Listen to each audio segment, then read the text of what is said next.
विश्वकर्मा पांचाल समाज द्वारा 108 कुंडी यज्ञ महाकाल लोक की नगरी में होने जा रहा है और हम आज चर्चा करते हैं यहाँ के श्री आचार्य जी राष्ट्रीय संत जगदीश गुरु जी से। जगदीश गुरु जी नमस्ते। जय विश्वकर्मा।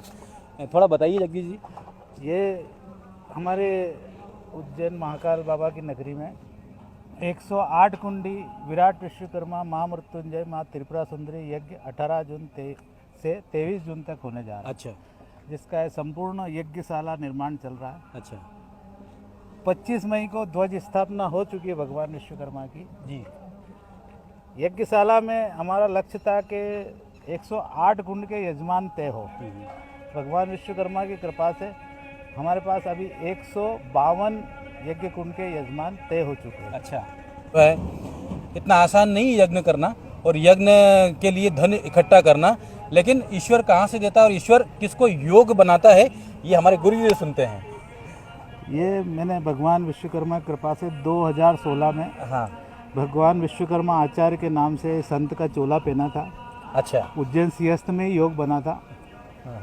और हमारे समाज के जो वयोवृद्ध नेता है उन सब के कहने से ये यज्ञ का कार्य शुरू करने के लिए भगवान विश्वकर्मा का धन प्रचार करने के लिए जब पहना और 6 साल में मैं पूरे देश में यात्रा करके हर प्रदेश में जाके यहाँ तक आया, जब जाके ये यज्ञ में सारा देश जुड़ रहा है इसमें। अरे वाह। और ये बहुत बड़ी बात है कि जिस प्रकार से महाकाल जी यहाँ विराजमान हैं तो उनके लिए बहुत सरल है यहाँ आना इस यज्ञ में और उनकी ब्लेसिंग और उनकी शुभकामनाओं के लिए।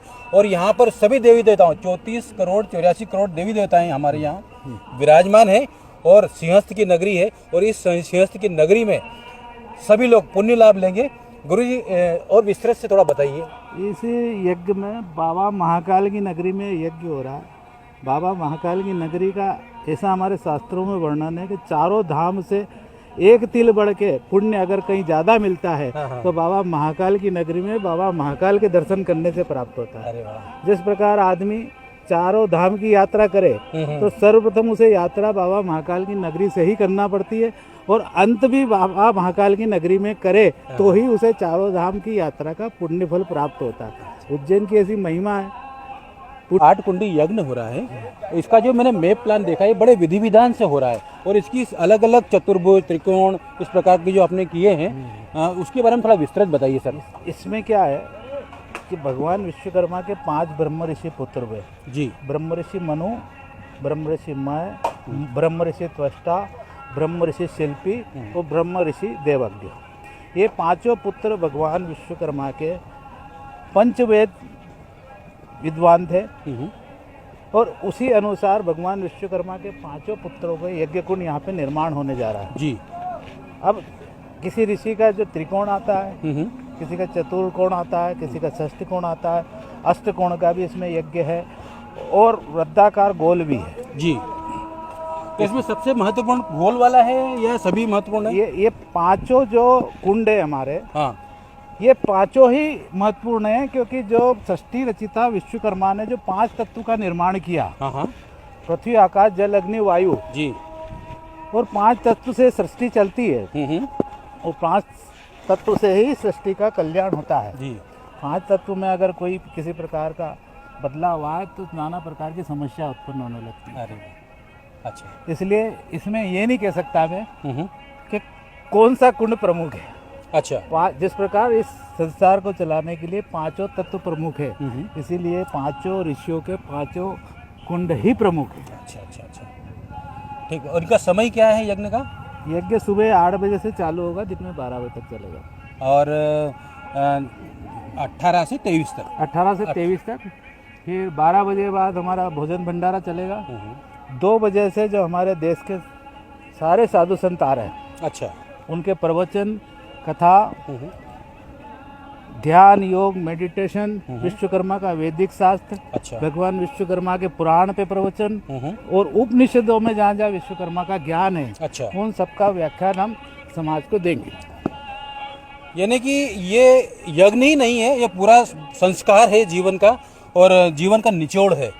तो हम लोग प्रयास करेंगे पांचाल समाज से लगा के सभी विश्वकर्मा समाज के लोग, विश्वकर्मा जी के पुत्र इस यज्ञ का लाभ लें, इस यज्ञ में आएँ, इस यज्ञ की अनुभूति लें, इस यज्ञ की ऊर्जा लें, इस यज्ञ को बहुत करीब से देखें। इसकी परिक्रमा करने का भी उतना महत्व है और इसमें बैठने का भी उतना महत्व है।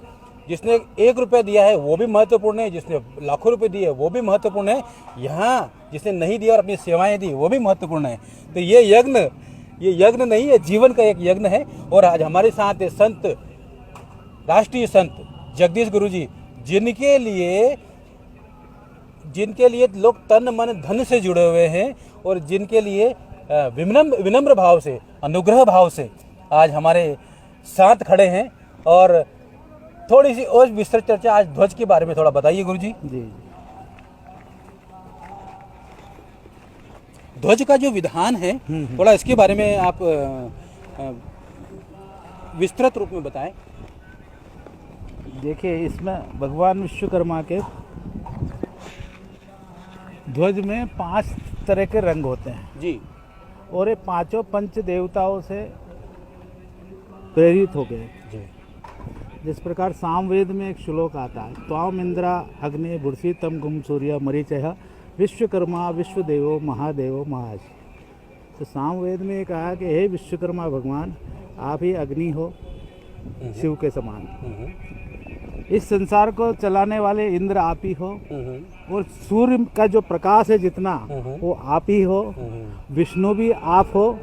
ऐसे 5 तत्वों में विराजित होके विश्वकर्मा आप ही हो, इसलिए आप महान देवता है, सामवेद के था। और 5 रंग उन्हीं से प्रेरित है। जैसे ऊपर देखे सबसे ऊपर सफेद रंग, ये शिव का प्रतीक जी। कर्पूर गौरम करुणावतारम संसार सारम, भुजगेंद्र है ना। उसके बाद जो सेकंड पे जो है नीला है, भगवान विष्णु का प्रतीक है, ठीक बात है ना। इसके बाद एक त्वष्टा है। इसके बाद इनके अलग अलग अगर हम प्रवचन करें तो कम से कम 1 हफ्ता भी कम पड़ता है, क्योंकि हर देवताओं की व्याख्या इस विश्वकर्मा के ध्वज में है।